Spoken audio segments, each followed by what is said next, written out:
Salut à tous et bienvenue dans cette nouvelle vidéo recommandation par genre littéraire. Et cette fois-ci, comme vous l'aurez lu dans le titre, on va parler des classiques. Alors rappelez-vous, je vous avais déjà fait ce genre de vidéo recommandation par genre littéraire. Je vous en avais fait une sur le thriller et le polar et une autre sur la fantasy. Je vous remettrai en lien, alors soit dans le petit ou en barre d'infos, les précédentes vidéos si jamais vous les avez pas vues et que ça peut vous intéresser. N'hésitez pas à aller les voir. Je sais que les classiques c'est un petit peu compliqué pour beaucoup de gens. Moi-même au début j'ai été un petit peu traumatisée des classiques qu'on nous obligeait à lire à l'école. Et comme beaucoup de personnes, voilà, j'ai eu beaucoup de mal, surtout quand j'étais ado, au collège-lycée. J'ai été traumatisée notamment par Balzac, qu'on nous avait fait lire dès leur entrée en seconde, avec le Lys dans la vallée, qui est quand même une grosse pricasse, que je m'étais forcée à lire. Vraiment, je m'étais fait violence à cause de ça en fait. J'ai été fâchée entre guillemets avec Balzac pendant au moins une décennie, jusqu'à ce que je le relise pour, dans le cadre de mes études à la fac.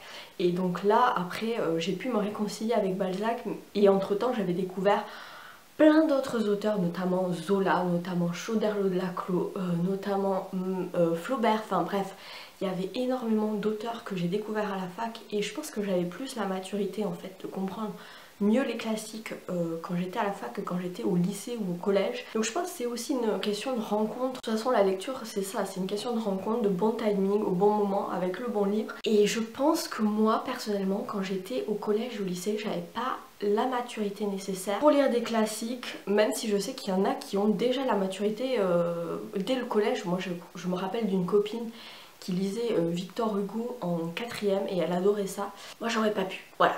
Mais c'est pas grave parce que je me suis beaucoup rattrapée depuis. Et puis les classiques, il y a du bon, il y a du moins bon. C'est comme la littérature contemporaine, j'ai envie de vous dire.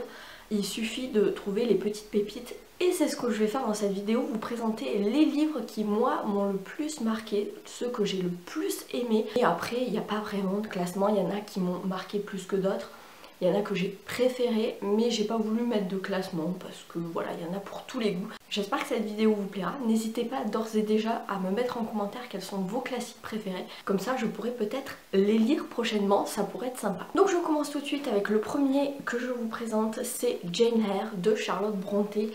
Alors ça, c'est une édition que j'avais chinée, je crois, chez Emmaüs. Je sais pas du tout, c'est Librairie Générale Française, voilà l'édition qui est vraiment très très belle. J'aime bien chiner des vieux livres comme ça quand il s'agit de classiques. Charlotte Brontë et Jane Eyre, je pense que vous en avez beaucoup entendu parler parce que c'est vraiment un classique de la littérature anglaise que beaucoup de gens ont lu et que beaucoup de gens ont apprécié. J'ai beaucoup aimé en fait le personnage de Jane Eyre qui est quand même une fille quand même ultra badass dans une époque où les femmes, bah, c'était pas trop ça, hein, le droit des femmes, enfin voilà, elles étaient quand même bonnes à rester à la maison, à s'occuper des enfants, à faire la cuisine. Mais Jane Eyre, elle a envie de poursuivre ses ambitions, de poursuivre ses rêves. Elle s'est battue malgré sa vie qui n'a pas toujours été facile. C'est aussi une histoire d'amour qui est un petit peu tragique comme on aime bien dans les classiques, mais vraiment si vous connaissez pas Jane Eyre, je vous le recommande parce que c'était vraiment une chouette lecture. Un de mes préférés, et oui parce qu'on va parler de romans épistolaires et c'est un genre que j'aime beaucoup.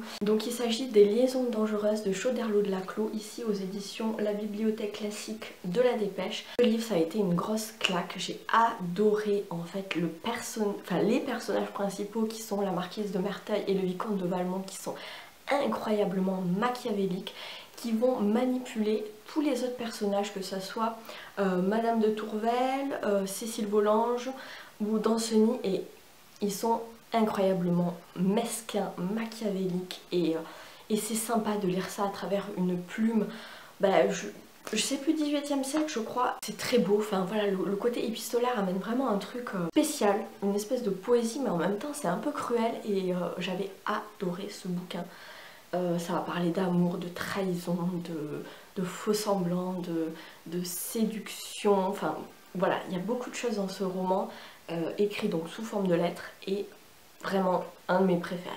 Alors, je ne peux pas parler de classique sans parler de mon auteur chouchou de tous les temps qui est Émile Zola. Si vous me suivez, vous savez que j'adore Zola. Et je lis petit à petit toute la saga des Rougon-Macquart, alors pas du tout dans l'ordre, et il se trouve que pour l'instant, le livre que j'ai préféré et qui n'a jamais été détrôné à ce jour, il s'agit de Au bonheur des dames d'Émile Zola. Évidemment là c'est une bibliothèque Lattès, donc c'est un tout petit livre pareil que j'avais chiné je crois chez Emmaüs également, et qui est tellement mignon. Regardez quand on enlève la petite jaquette, il est vraiment format poche. Bon après c'est écrit petit mais l'histoire était tellement passionnante que franchement ça se lisait tout seul. On va suivre Louise qui est une jeune fille qui va monter à Paris avec ses deux frères, et ils sont orphelins, et elle va essayer de survivre en travaillant, trouver un emploi dans un des grands magasins, les grands magasins qui commencent à s'ouvrir dans Paris. Les magasins du style un peu Galerie Lafayette, vous voyez, un peu textile, enfin il y a un peu de tout. Et donc elle va travailler en tant que vendeuse dans ces magasins, et on va voir tous les coulisses en fait des vendeurs.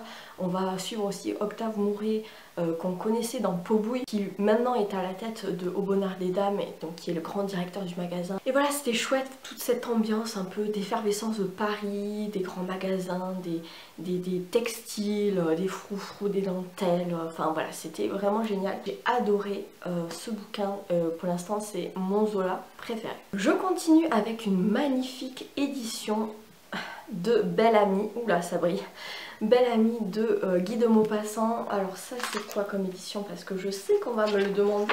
C'est les éditions de Crémille. D'ailleurs hop, on a un joli portrait de Guy de Maupassant. Donc Maupassant, j'aime beaucoup cet auteur, notamment avec ses nouvelles fantastiques, un peu cruelles, etc. Mais là il s'agit d'un roman, donc Belle Amie. On est toujours dans ce Paris du 19e siècle que moi personnellement j'aime beaucoup. On va suivre donc Belle Amie, alors je sais plus comment il s'appelle, Duroy, c'est ça. C'est quoi son prénom? Georges Duroy, qui est un jeune homme hyper ambitieux. Il part un peu de la petite bourgeoisie, enfin classe populaire un petit peu, et il va monter les échelons en fait des classes sociales, notamment à travers les femmes. Il va réussir à séduire les femmes de personnages importants, enfin d'hommes importants, notamment à la rédaction de son journal, puisqu'il va devenir journaliste, et il va voilà gravir les échelons de l'échelle sociale, mais de manière un petit peu sulfureuse.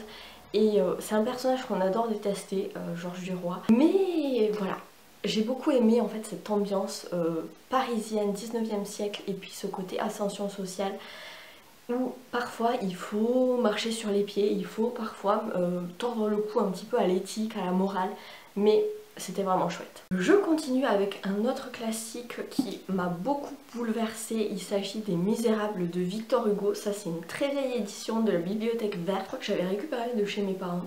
Et ce livre m'avait quand même beaucoup bouleversée, parce que on dépeint un petit peu la misère sociale à Paris. Et notamment l'épisode avec Gavroche sur les pavés de Paris, je pense que vous voyez très bien de quelle scène je parle. Il m'a arraché les larmes des yeux. Pourtant je connaissais cette scène puisque j'avais vu des adaptations films de ce livre, mais le lire c'était encore plus poignant. Vraiment c'est un des rares livres qui m'a fait sortir ma petite larmichette. Donc voilà, je pense que vous connaissez Les Misérables. On va suivre plusieurs personnages, notamment Cosette, qui est donc cette petite orpheline qui va être laissée chez la famille des Thénardier par sa mère, qui n'a pas les sous pour s'occuper d'elle.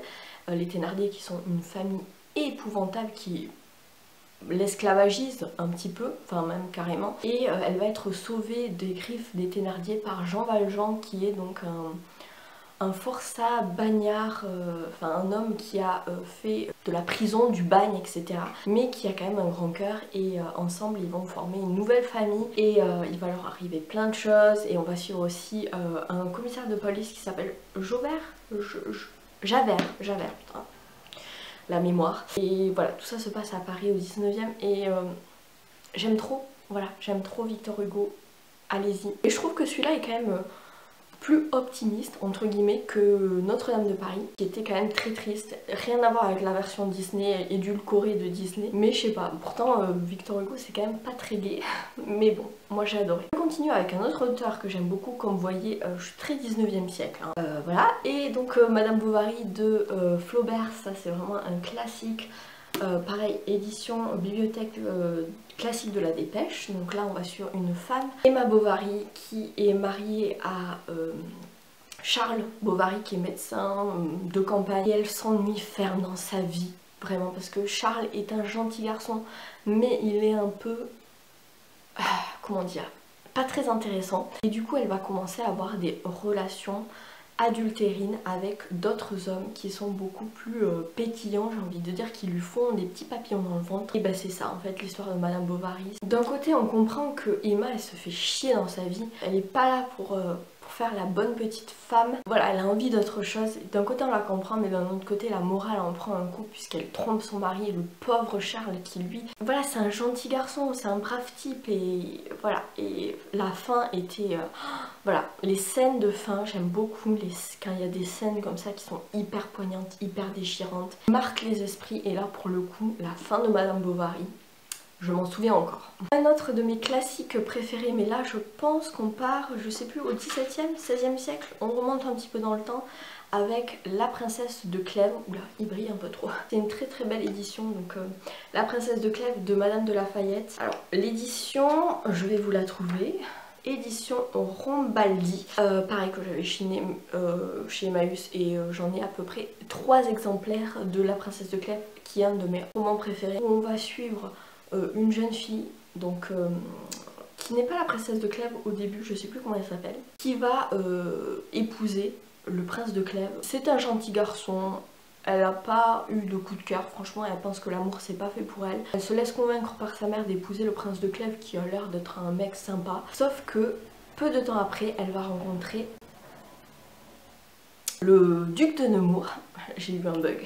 Comment il s'appelle, le duc de Nemours, qui est vraiment le beau gosse de la cour du roi. Il va débarquer, ça va être le coup de foudre entre les deux, mais ils peuvent pas être ensemble parce que la princesse de Clèves est quand même hyper à cheval sur ses principes. Elle ne veut pas tromper son mari et pourtant voilà, elle lutte de tout son cœur, de tout son corps pour ne pas céder aux avances du duc de Nemours alors qu'elle brûle de passion pour lui. C'est une belle histoire d'amour. Alors certes c'est un roman il faut un petit peu s'accrocher au début pour y rentrer dedans parce qu'il y a la description de la cour du roi Henri II, je crois que c'est Henri II.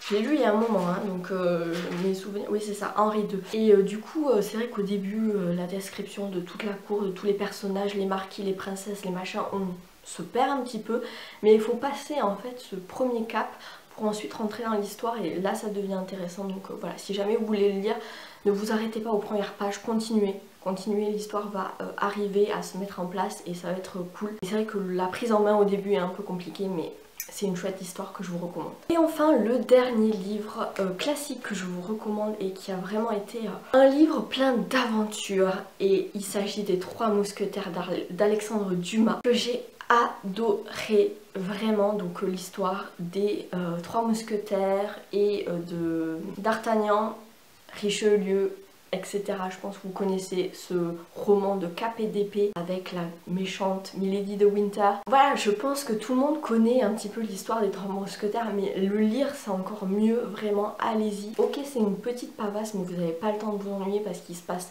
tout un tas de rebondissements, il y a des batailles, il y a des faux semblants, des mensonges, des complots, des trahisons, il y a aussi un peu d'amour. Voilà, il y a tout ce qui fait un bon livre dans ce bouquin. Franchement, allez-y, c'était vraiment une excellente lecture pour ma part. Voilà, c'en est tout pour cette vidéo recommandation classique. J'espère qu'elle vous aura plu. Peut-être que vous avez déjà lu certains de ces livres. Est-ce que vous aussi vous les avez aimés? N'hésitez pas à me dire aussi quels sont les livres vous qui vous ont le plus marqué dans les classiques. Peut-être que voilà, je ne les ai pas encore lus, ça sera l'occasion pour moi aussi de découvrir de nouvelles lectures. N'hésitez pas à me laisser un petit pouce en l'air si cette vidéo vous a plu, à vous abonner si c'est toujours pas fait et à aller voir une de mes précédentes vidéos. Et en attendant la prochaine vidéo, je vous souhaite évidemment d'excellentes lectures et je vous dis à bientôt. Ciao!